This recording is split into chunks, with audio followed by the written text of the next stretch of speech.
Hello friends, welcome you again on the series of bank reconciliation statement. Here Shashank Srivastava welcoming you all.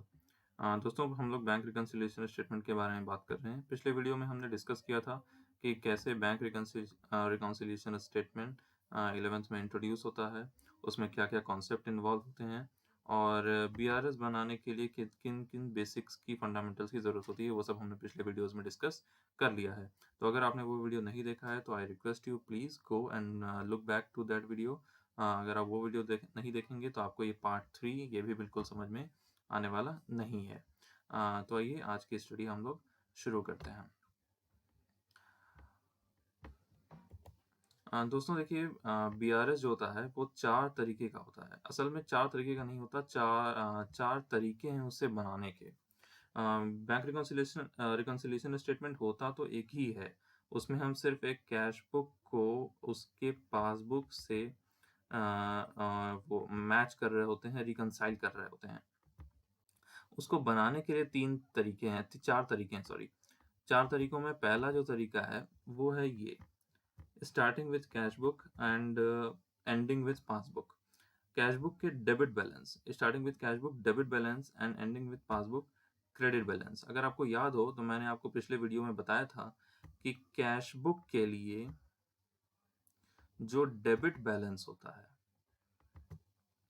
वो favourable balance होता है। ये इस B chapter का रामबाण है दोस्तों। यही वो फाउंडेशन है जिस पे आपका पूरा बीआरएस टिकेगा। कैश बुक के लिए डेबिट बैलेंस फेवरेबल बैलेंस होता है और पासबुक के लिए दोस्तों क्रेडिट बैलेंस फेवरेबल होता है।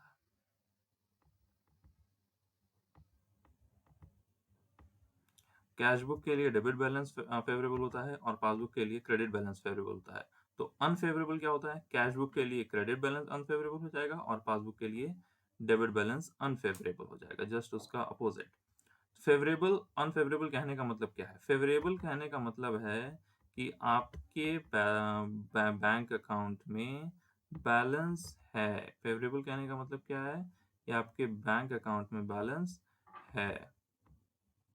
और अनफेवरेबल कहने का मतलब क्या है कि आपका जो बैलेंस है वो ओवरड्राफ्ट में है।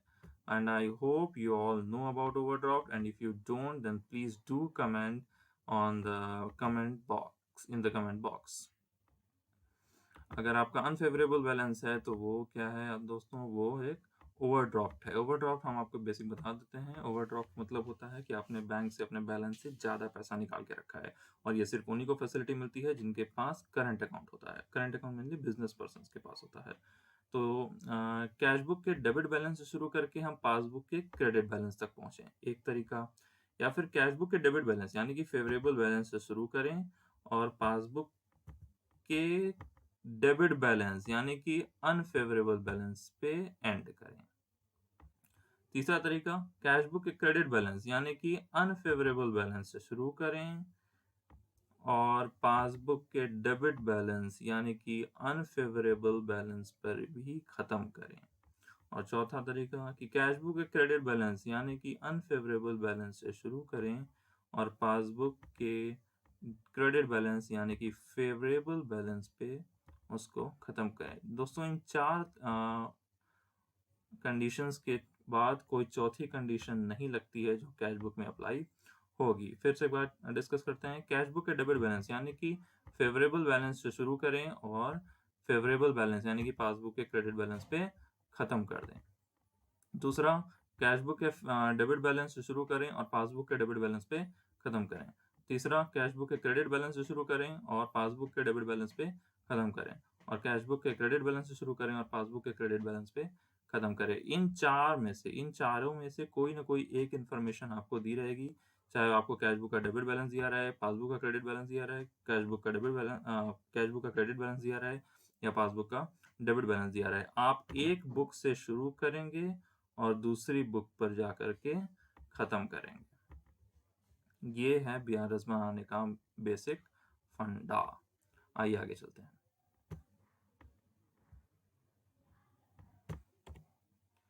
ये देखिए दोस्तों, हमने आपको चारों तरीके से बनाने का एक तरीका यहाँ पे दिखाया हुआ है।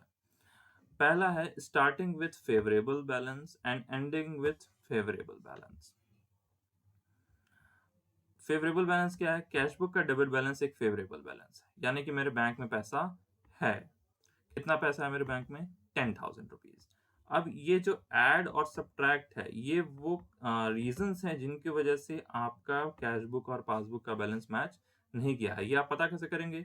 ये मैंने पिछले वीडियो में बताया था कि आप अकाउंट से बैंक से अकाउंट स्टेटमेंट निकलवाएंगे और आप वो रीजंस मैच करेंगे, वो ट्रांजैक्शंस मैच करेंगे जो दोनों बुक्स में मैच नहीं हो रहे हैं। तो जो भी रीजंस रिवील होंगे उनके थ्रू आप ये एडिशन और ये सब्ट्रैक्शन लेके आएंगे कि क्या ऐड करना है, क्या सब्ट्रैक्ट करना है। यही $1,000,000 क्वेश्चन है दोस्तों। What should be added and what should be subtracted in all the 4 cases. याद रखिए, चारों ही केसेस में ऐड करने वाली चीजें और सब्ट्रैक्ट करने वाली चीजें अलग अलग होती हैं। वो ऐड करने वाली चीजें और सब्ट्रैक्ट करने वाली चीजें क्या होती हैं, वो आगे आपको पता चलेगा। और वो एक ऐसी टेक्निक है जिसको आपको याद नहीं करना पड़ेगा। मेनली बच्चों को याद करना पड़ जाता है, लेकिन हम ये वीडियो इसीलिए लेके आए हैं ताकि आपको याद ना करना पड़े। तो कैश बुक के डेबिट बैलेंस शुरू कर रहे हैं और पासबुक के क्रेडिट बैलेंस पे इसको खत्म कर रहे हैं।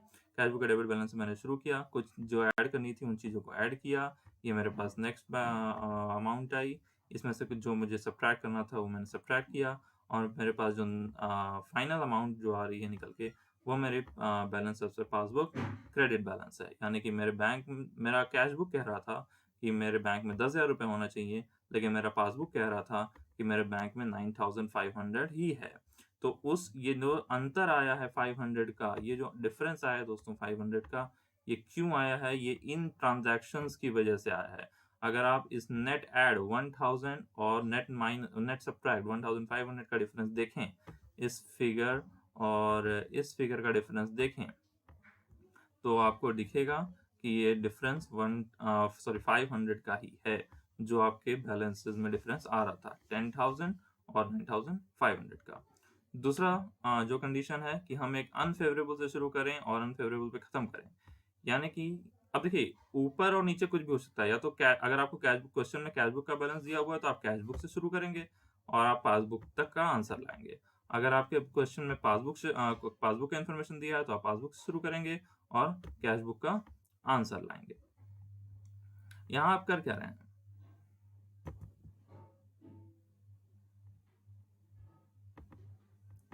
यहाँ आप देखिए क्या कर रहे हैं कि पासबुक का जो डेबिट बैलेंस है वहां से आपने शुरू किया, यानी कि पासबुक का डेबिट बैलेंस मींस एक अनफेवरेबल बैलेंस है, यानी कि ये निगेटिव बैलेंस है। आपने ओवरड्राफ्ट करके रखा हुआ है। आपने क्या करके रखा है दोस्तों? ओवरड्राफ्ट करके रखा हुआ है। 9,500 का ओवरड्राफ्ट करके रखा हुआ है। अब फिर से वही कुछ चीजें कुछ चीजें हमें ऐड करनी होंगी, कुछ चीजें हमें सब्ट्रैक्ट करनी होंगी। उस ऐड सब्ट्रैक्शन को करने के बाद जो हमारे पास फाइनल फिगर आएगी, वो मेरा overdraft as per cash book होगा। और overdraft as per cash book credit होता है, यानी कि अनफेवरेबल। कैश बुक का डेबिट फेवरेबल, क्रेडिट अनफेवरेबल। आगे स्लाइड में जाने से पहले एक चीज जो हम आपका ध्यान यहाँ लगाना चाहते हैं, वो दोस्तों ये देखिए। आप एक बात में यहाँ ध्यान दीजिएगा कि ये 10,000 में ऐड वाली जो अमाउंट है वो 1,000 है, और उसके बाद आई जो है वो 11,000 है। जो सब्ट्रैक्ट वाली अमाउंट है 1,500, ये वो इस 11,000 से छोटी है। ध्यान दीजिएगा, अगर ये छोटी है तो आप balance as per cash book का बैलेंस एज पर पासबुक लेके आएंगे। यानी ये बुक तो चेंज होगी ही होगी, हर कंडीशन में ये बुक चेंज हो जाएगी। यहाँ पे भी देखिए, पासबुक से शुरू कर रहे हैं तो कैश बुक पे ला रहे हैं, ये बुक तो चेंज हो जाएगी। लेकिन अगर ये माइनस हो जा रहा है, जैसे 11,000 है और ये 1,500 है, ये इससे माइनस होके 9,500 आ जा रहा है, तो ये बैलेंस अब चेंज नहीं करेंगे। आपने ओवरड्राफ्ट से शुरू किया था, यहाँ माइनस हो जा रहा है, आप ओवरड्राफ्ट पे ही खत्म करेंगे। ध्यान दीजिए, बुक जरूर चेंज करेंगे आप, बुक हमेशा चेंज होगी, ये बात ध्यान रखिएगा, बुक हमेशा चेंज होगी। ये माइनस हो जा रहा है इसलिए हम इसको चेंज नहीं कर रहे हैं। अगर ये माइनस नहीं होगा दोस्तों तो ये भी चेंज हो जाएगा। और कब होगा? Next slide.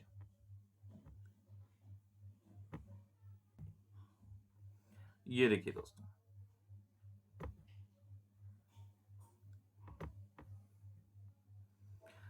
अब हम एक फेवरेबल बैलेंस से शुरू करेंगे और एक अनफेवरेबल पे खत्म करेंगे। फेवरेबल बैलेंस क्या है? कैश बुक का डेबिट बैलेंस। मान लीजिए आपको क्वेश्चन में कैश बुक का डेबिट बैलेंस दिया हुआ है, तो आपने कैश बुक के डेबिट बैलेंस से शुरुआत कर दी। कैश बुक का डेबिट बैलेंस मीन्स एक फेवरेबल बैलेंस, आपके अकाउंट में पैसा है, कितना है? 10,000 रुपए। आपने इसमें कुछ ऐड किया, आपके पास ये आया। आपने इसमें से कुछ माइनस किया, आपके पास ये आया। लेकिन दोस्तों एक कैच कहाँ है? कैच वही है जो मैंने अभी आपको बताया कि ये जो सब्ट्रैक्शन वाली अमाउंट है, आपके इस अमाउंट से ज़्यादा आ रही है। यानी 11,000 में से 15,000 माइनस नहीं होगा और आपका जो ओवरड्राफ्ट एज़ पर पासबुक आएगा, वो दोस्तों 4,000 रुपए का आ जाएगा। मतलब आप 15,000 11,000 का डिफरेंस देखिए, माइनस 4,000 यहाँ पे आएगा। कैश बुक का मैंने कहा बुक हमेशा चेंज, तो कैश बुक की पासबुक हो जाएगी। लेकिन चूँकि यहाँ पे माइनस नहीं हो रहा था दोस्तों, माइनस यहाँ पे नहीं हो रहा था 11,000 में से 15,000, तो मैंने माइनस में लिखा और चूँकि फिगर माइनस में आ रही है, तो बैलेंस का चेंज होके ओवरड्राफ्ट बन जाएगा। ये बात बहुत, बहुत, बहुत ध्यान रखिएगा, जो बड़ी गलतियाँ होती हैं बच्चों से, वो यही होती हैं। अगला, इसी तरह का है कि हम अनफेवरेबल से शुरू करें और फेवरेबल पे खत्म करें। अनफेवरेबल क्या है? कोई पासबुक का डेबिट बैलेंस। हालाँकि कैश बुक का क्रेडिट बैलेंस भी अनफेवरेबल है। हम बता रहे हैं जैसा भी इन्फॉर्मेशन आपको क्वेश्चन में दिया, वहाँ से शुरू करेंगे और दूसरी बुक का बैलेंस आपका आंसर होगा। तो पासबुक का ओवरड्राफ्ट यानी कि debit balance as per passbook आपको 9,500 है। ये एक नेगेटिव फिगर हुई। आपको नेगेटिव लिखने की कोई ज़रूरत नहीं है। यहाँ अगर आ जाए नेगेटिव तो एक ब्रैकेट लगा दीजिएगा। क्यों? क्योंकि अकाउंट्स में नेगेटिव फिगर ब्रैकेट में लिखी जाती है। अक्सर बच्चे ये बात भूल जाते हैं, लेकिन अकाउंट्स दोस्तों एथिक्स की बात है, रिपोर्टिंग की बात है।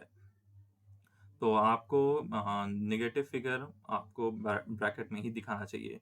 आगे चलकर जब कभी हम आपको एक्चुअल बैलेंस शीट दिखाएँगे या एक्चुअल अकाउंट बुक्स दिखाएँगे, तो आपको वहाँ दिखाएँगे कोई भी चीज़ नेगेटिव नहीं लिखी जाती। नेगेटिव जो भी होता है वो ब्रैकेट के अंदर लिखा जाता है। तो overdraft as per cash book 9,500 ये एक अनफेवरेबल बैलेंस से मैंने शुरुआत की। मैंने कुछ चीज़ें ऐड की, कुछ चीज़ें सब्ट्रैक्ट की। अगेन जो मुझे सब्ट्रैक्ट करना है वो अमाउंट मेरे सम अमाउंट से ज़्यादा है। तो चूँकि ये ज़्यादा है तो हम ओवरड्राफ्ट को चेंज कर देंगे बैलेंस में और दोस्तों बुक हमेशा चेंज होगी। याद रखिए बुक हमेशा चेंज होगी, ओवरड्राफ्ट का बैलेंस, बैलेंस का ओवरड्राफ्ट ये तभी होगा जब ये अमाउंट जो आपको माइनस करना है वो माइनस ना हो तब।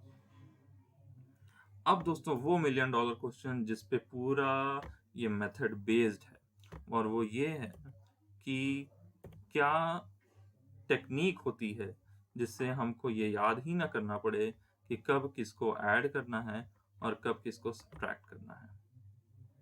तो उससे दोस्तों कहते हैं एसीपी टेक्निक। एसीपी टेक्निक जो टेक्निक है वो दोस्तों हम बताएं आपको किसी भी बुक में नहीं मिलेगी, ये मेरी गारंटी है। कुछ मिलते-जुलते चीज़ें मिल जाएँगी लेकिन इस नाम से इस टेक्निक को नहीं बताया गया है। उसमें आपको प्लस माइनस के कॉलम बना कर के ये बताया गया है कि आपको कहाँ क्या प्लस करना है, कहाँ क्या माइनस करना है। लेकिन आपको ये रटने की बिल्कुल भी ज़रूरत नहीं है। आप ऐसा समझ लीजिए कि ये एसीपी टेक्निक एकदम ऐसी चीज़ है जो जिसपे कॉपीराइट है। कॉपीराइट किसका है? हमारा और हमारे गुरुजी का। एक हमारा कॉपीराइट है, ये आपको कहीं भी नहीं मिलने वाला। अब इसको करते कैसे हैं ये आप देख लीजिए। आपको करना कुछ नहीं है। आप सिर्फ़ वो एक 3 कॉलम बनाइए। पहला कॉलम बनाइए आप ए, उसके नीचे लिखिए आप सी, उसके नीचे लिखिए आप बी। ये आप 3 कॉलम्स बनाइए। मैं आपको बताऊँ ए मीन्स है अमाउंट, ए मीन्स है अमाउंट, वो अमाउंट जिसकी वजह से डिफरेंस आ रहा है। अमाउंट कौन सा? जिसकी वजह से आपको डिफरेंस आ रहा है। ओप्स।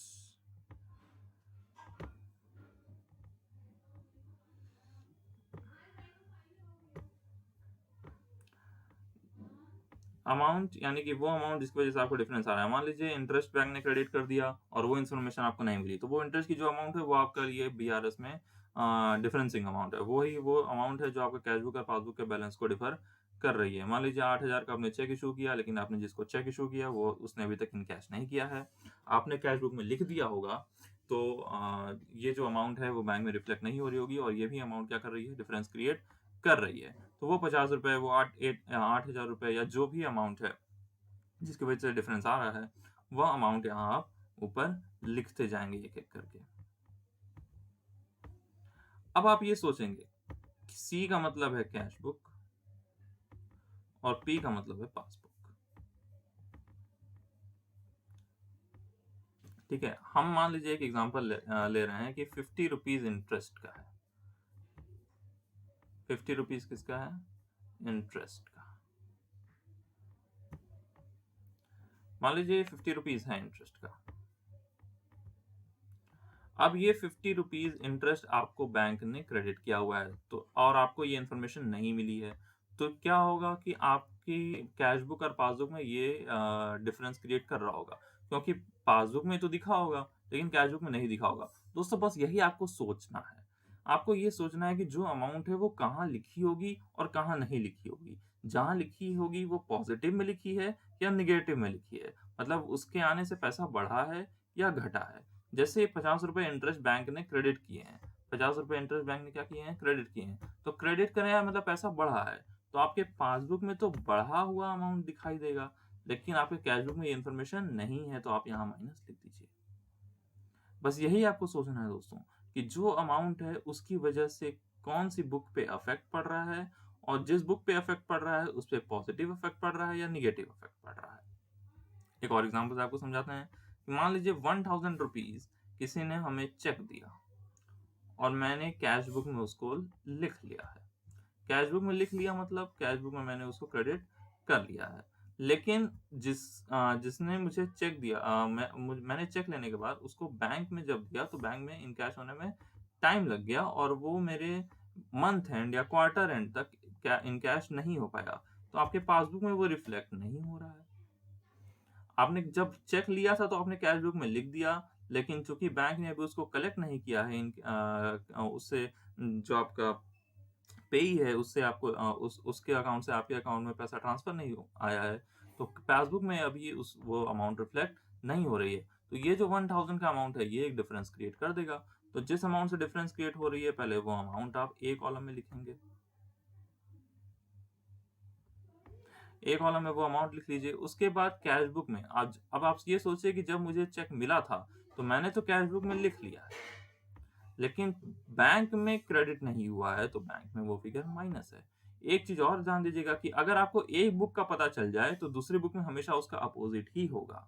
कोई भी एक बुक का आप पता कर लीजिए इमेजिन करके, तो दूसरी बुक में क्या होगा? उसका ऑपोजिट ही होगा। अगर यहाँ पे प्लस हो रहा है तो यहाँ पे माइनस होगा, और अगर यहाँ माइनस हो रहा है तो यहाँ पे प्लस होगा। बस आपको क्या ध्यान देना है? तीन चीजें। एक, किस अमाउंट से डिफरेंस क्रिएट हो रहा है, और दूसरा, किस बुक पे इफेक्ट पड़ रहा है। जिस बुक पे इफेक्ट पड़ रहा है उस पे पॉजिटिव पड़ रहा है या निगेटिव पड़ रहा है, यानी कि उससे पैसा बढ़ रहा है या घट रहा है। अगर ये चीज आप इमेजिन कर ले गए तो दोस्तों आपको कभी भी याद करने की जरूरत नहीं है कि आपको बीआरएस में कौन सी अमाउंट ऐड करनी है और कौन सी अमाउंट subtract करनी है। So this was the ACP technique of solving BRS and I hope you have got it। अगर अभी भी कोई डाउट है, कोई दिक्कत है, तो आप प्लीज कमेंट बॉक्स में हमसे पूछिए, हम बिल्कुल उसका समाधान करेंगे। वन मोर थिंग, जो हम इस चैनल पे हमेशा कहते हैं कि हम टोटल बात प्रैक्टिकलिटी के थ्रू करेंगे, तो हम आपको एक प्रैक्टिकल बीआरएस भी दिखाएंगे। जी हाँ दोस्तों, ये देखिए, ये है वो बीआरएस जो एक्चुअल में बनता है। हालांकि आजकल टैली और बिजी जैसे सॉफ्टवेयर्स पे ये काम होता है, फिर भी ऑन पेपर जो आपको क्योंकि आपको एग्जाम में आपने 11th 12th में पेपर पे ही लिखना है, तो उसमें जो प्रोफार्मा होता है वो यही होता है। जैसे कि मैंने कहा था कि किसी एक बैलेंस से शुरू होगा। देखिए यहाँ क्या बैलेंस पे फिर कैश बुक से शुरू हुआ है, फेवरेबल बैलेंस है। आप कमेंट बॉक्स में बताइए डेबिट होगा या क्रेडिट होगा। ये देखिए दोस्तों, ये वो चीजें हैं जो उसने ऐड की हैं। ये सारी अमाउंट डिफरेंसिंग अमाउंट हैं, और ये वो चीजें हैं जो उसने सब्ट्रैक्ट की हैं, लेस की हैं। ये भी वो डिफरेंसिंग अमाउंट हैं। मैंने कहा था बुक हमेशा चेंज, तो कैश बुक का हो गया पासबुक। और बैलेंस का बैलेंस इसलिए रहा होगा क्यों? क्योंकि ये अमाउंट इस अमाउंट से छोटी रही होगी, यानी ये अमाउंट आसानी से माइनस हो जा रही होगी, इसीलिए। अगर ये माइनस नहीं हो रही होती तो ये बैलेंस का ओवरड्राफ्ट हो जाता। इसमें से कुछ चीजें हम आपको समझा देते हैं। जैसे cheques issued but not yet presented for payment. मैंने तो चेक दे दिया चेक दे दिया लेकिन bank but not it presented for payment, लेकिन जिसको चेक दिया है वो अभी तक बैंक में गया ही नहीं इन कैश कराने। जैसे मान लीजिए मैंने आपको चेक दिया कि मेरे बैंक से इतना पेमेंट आप ले लीजिए, लेकिन आप अभी तक अपने बैंक में उस चेक को प्रेजेंट करे ही नहीं है, तो आपके अकाउंट में पैसा आएगा कहाँ से? लेकिन मैंने दिया था, तो मैंने तो अपने कैश बुक में माइनस लिख लिया होगा, लेकिन आपने अभी तक लिया नहीं है, तो मेरे बैंक से पैसा गया नहीं है, यानी कि मेरा बैंक अभी प्लस में है। बस यही आपको इमेजिन करना है friends. If you have imagined this, then there is no problem in solving BRS and you will be the master of it. इन सारी चीजों में आपको यही करना है, बस आप एक बार इमेजिन कर लीजिए कि किस बुक में अफेक्ट पड़ा है, कैसा अफेक्ट पड़ा है, पॉजिटिव पड़ा है या निगेटिव पड़ा है। आई होप मैंने बहुत अच्छे से आपको समझाने की कोशिश की है, आपको समझ में भी आया है। If there is any doubt, any confusion, any question, please do comment and I will solve it with utmost effort. Thank you.